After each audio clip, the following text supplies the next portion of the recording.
మాస్టారు central budget లా మన తెలంగాణ పేరే ఇనిపియలే. ఎంత అన్యాయం.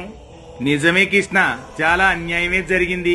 అసలే వెనుకబడిన రాష్ట్రమే, అటవీ ప్రాంతం ఎక్కువ ఉన్న రాష్ట్రం, నీటి సౌలతులు లేని రాష్ట్రం, పేదలు రైతులు ఎక్కువ ఉన్న రాష్ట్రం. మనకే ఇట్లా చేసిర్రు.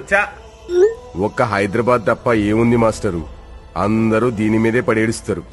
అరే మిగిలిన రాష్ట్రాలకు ఇచ్చిర్రు, ఎన్నికలున్న రాష్ట్రాలకు మాత్రమే నిధులిస్తారు.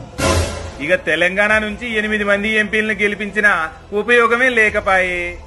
అవును, రాష్ట్ర ప్రయోజనాలు కాపాడలేని సోయిలేని ఎంపీలుంటే ఎంత ఓతేం లాభం, ఎంత ఓతేంది. రాష్ట్రంలో కాంగ్రెస్ సర్కారుంటే ఈ గిట్ల వివక్ష చూపుడు కరెక్ట్ కాదు. దరిద్రం ఏందంటే వీళ్ళల్లో 2 కేంద్ర మంత్రులు కూడా ఉన్నారు. గదే మన దౌర్భాగ్యం. ఇక జనాలు కూడా సరైన టైం చూసి కర్రు కాల్చి వాత పెడతారులే. ఎంపీగాళ్లకు పైసలు లేచుడు శాత కాదు గాని పథకాలకు మాత్రం పేర్లు పెట్టమంటారు. కొడుకుల్ని చూస్తుంటే ఒళ్ళు మండిపోతుంది. మనకి రేవంత్ ఉన్నాడు, అన్ని అన్నే చూసుకుంటాడు. తీగర్ కావాగురి.